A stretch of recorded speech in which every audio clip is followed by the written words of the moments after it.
Have you ever been driving late at night, tired, just trying to make it to your destination, and then found yourself in a place you don't remember seeing on the map? I'm not talking about a detour or a shortcut. I mean one of those places that doesn't seem like it should exist, a town that doesn't belong. And yet there it is, right in front of you. A place that shouldn't be, but for some reason you end up stopping. If you've ever been on a road trip, you know what I mean. But trust me, you don't want to know this kind of place. The headlights of Peter Cole's beat-up sedan cut through the thickening fog, the road barely visible in front of him. He'd been driving for hours, and the hum of the engine was starting to fade into the background, making the silence in the car feel even more oppressive. His eyes, gritty from exhaustion, drifted toward the rearview mirror. Nothing but darkened sky and the blur of trees behind him. He'd taken a wrong turn somewhere, he couldn't remember exactly when. The GPS had cut out about an hour ago, and now the only thing guiding him was a flickering street sign that barely glowed in the mist. It read, "Welcome to Black Hollow." Peter frowned. He'd never heard of it.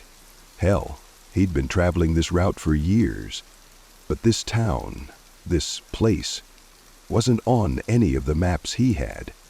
Curiosity, or maybe desperation, drove him forward. The tank was getting low, and a gas station sign appeared through the haze.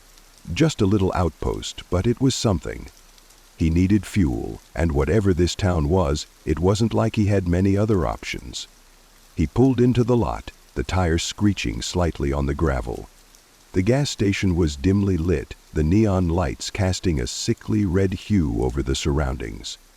There wasn't a soul in sight, save for the lone attendant standing at the pump, watching Peter approach with unnerving calm. The man was older than Peter expected, with a face like a weathered stone, his eyes deep set and dark under the brim of a torn cap.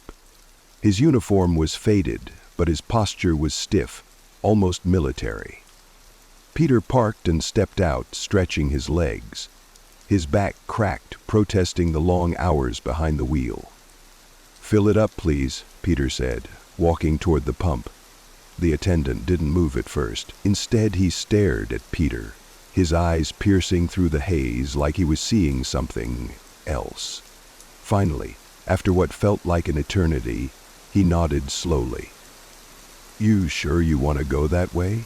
The man's voice was low, rough, like it hadn't been used in years. Peter blinked, taken aback. "What do you mean?" "The road up ahead. It's not what it seems. People like you, they don't come back from there." Peter laughed uneasily, trying to shake off the growing unease. "I'm just passing through. No harm in that." The attendant didn't return the smile. "There's a place down the road. It's called The Last Stop. You don't want to go there. Not unless you're ready for what waits." Peter's smile faded. "I'll be fine. Just need gas."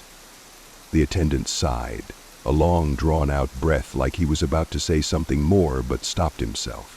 He turned, slowly, and began filling the tank, his eyes never leaving Peter's face. Peter glanced down the road where the attendant had gestured, where the fog grew thicker. A sense of foreboding settled over him, but he shook it off. It was just a weird town, a weird person, nothing to worry about, but still. There was something unsettling about the way the man had looked at him. "Don't say I didn't warn you," the attendant muttered, then walked back inside without another word. Peter waited until the tank was full, then paid the attendant. He wasn't sure why, but he couldn't help but feel a twinge of unease as he climbed back into the car. He'd never been one to believe in superstitions, but something about this place, it just didn't sit right. Shaking his head, he started the engine, pulling back onto the road. The fog was thick now, like a living thing, swallowing up everything in its path. The headlights barely cut through the mist, and for a moment Peter wondered if he should have just turned back. But he didn't. The road seemed to go on forever. It twisted and turned like it was pulling him deeper into its folds, leading him into the unknown. The only thing that kept Peter moving forward was the promise of the next town where he could find a hotel, grab a meal, and sleep. And then through the fog, he saw it. A sign. It was weathered, cracked, and barely legible, but there was no mistaking it. The last stop. Stop. Peter slowed, peering through the windshield. The road ahead forked, and the sign pointed to the left, where a narrow path stretched out into the darkness. His gut twisted in a way he didn't like. The place looked abandoned, like no one had been there in years. But the road called to him. What could it hurt? Just a quick look, maybe. A part of him knew he shouldn't, but another part, the curious, restless part, pushed him to turn. He made the left. The last stop wasn't much of a place at all. It was more like a collection of old dilapidated buildings, their windows boarded up, the air heavy with decay. An old gas pump sat beside the weather-beaten shack, and the faintest smell of something rotten lingered in the air. But the light didn't seem to travel very far. It was like the darkness pushed back against it, unwilling to be revealed. He parked the car and got out, drawn inexplicably to the shack at the end of the road. It was small, squat, and looked as if it hadn't been touched in years, yet there was something about it that felt alive, like it was waiting for him. As he approached the door, it creaked open on its own, as though inviting him inside. Peter hesitated. His heart pounded in his chest. Every instinct told him to leave, but curiosity outweighed fear. He stepped inside.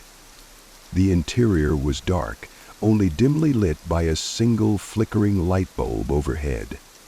The air was stale, thick with the scent of old paper and dust.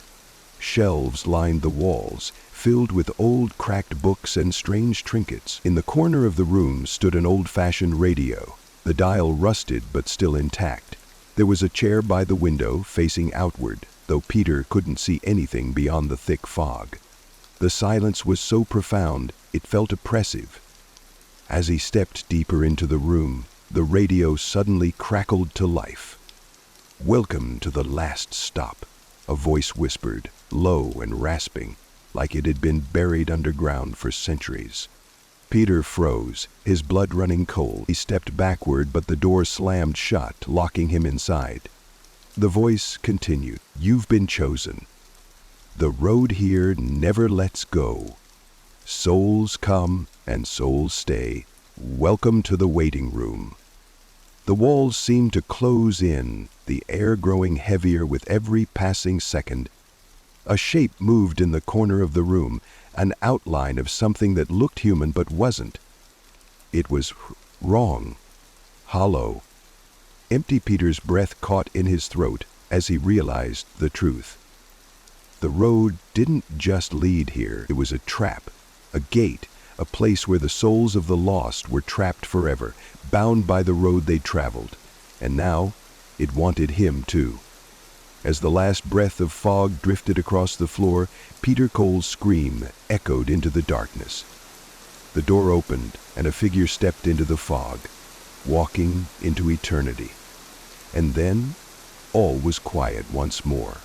As time you're driving down a dark, lonely road and see a place that shouldn't be there, don't stop. Because sometimes, the last stop isn't just a town. It's a one-way ticket to something far worse. Something waiting, always waiting for the next soul to come along.